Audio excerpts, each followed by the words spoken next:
Okay, so we all have these chords. Oh, 120.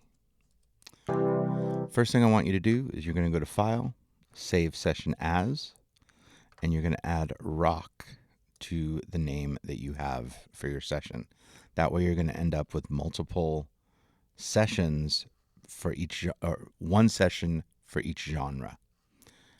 Okay, and actually I'm not going to save it because I already did that. All right, so we're going to change the name of this E piano to E guitar. I'm adding a 2 because I already have one. I added an N also, I don't know why. I'm going to change the tempo to 100. 120 just is too fast. We're going to change expand, so I'm going to click on this little dot and choose contact. I'm going to scroll down and find the electric sunburst. I'm not going to use the melody instrument, but I'm going to choose it so I can show you why. So the melody instrument is literally just going to play these notes. I want to leverage the patterns that this instrument can play. So I'm going to click this arrow to the right, which just chooses the next one down, which is this. And the difference again, when you see these steps, those are arpeggios. If I see these arrows, I know they're kind of more like strumming patterns or plucks in that instance.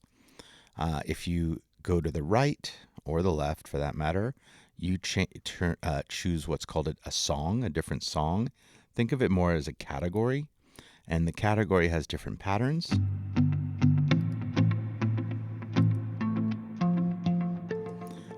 And different sound to the guitar. You can always come to the amps tab and kind of customize the sound of the guitar. You can click and add a distortion, a whole bunch of different things. But let's keep it pretty straightforward. Speaking of, we're going to click one more time to the right and choose the straightforward song or pattern category. So first thing I want to do, we're not going to change the chord, but I do want to raise this one by an octave. So instead of it starting on C2,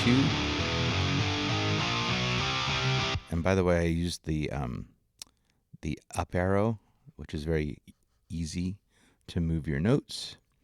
I just want to have that a bit louder or a bit higher pitched. Okay, a little bit about this instrument. Something that we're going to do is all these patterns are different.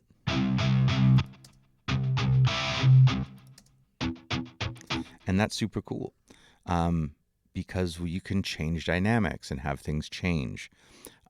If you look down here, these kind of pink, red, salmon colored keys, they literally are called key switches because what they do is they tell a different pattern to play at a different time.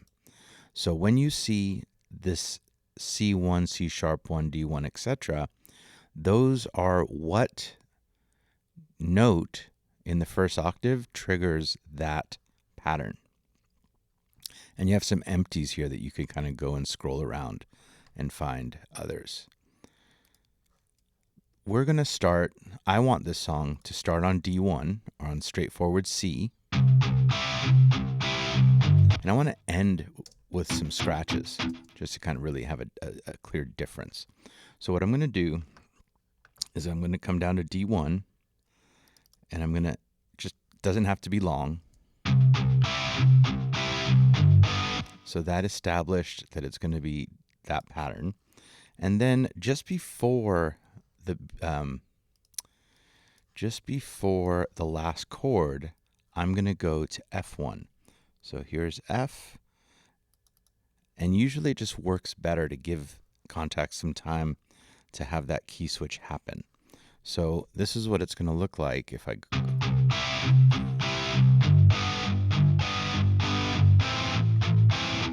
that somehow moved. One more time.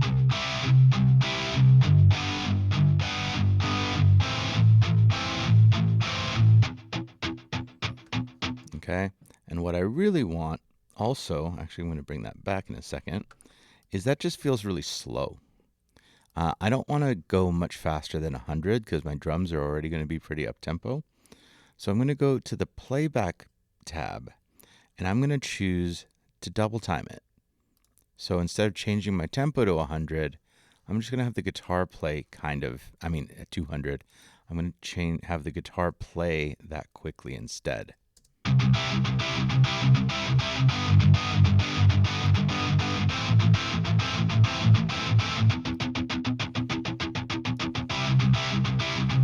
Okay, so tempo of 100, key switches, heavy, bounce, submit.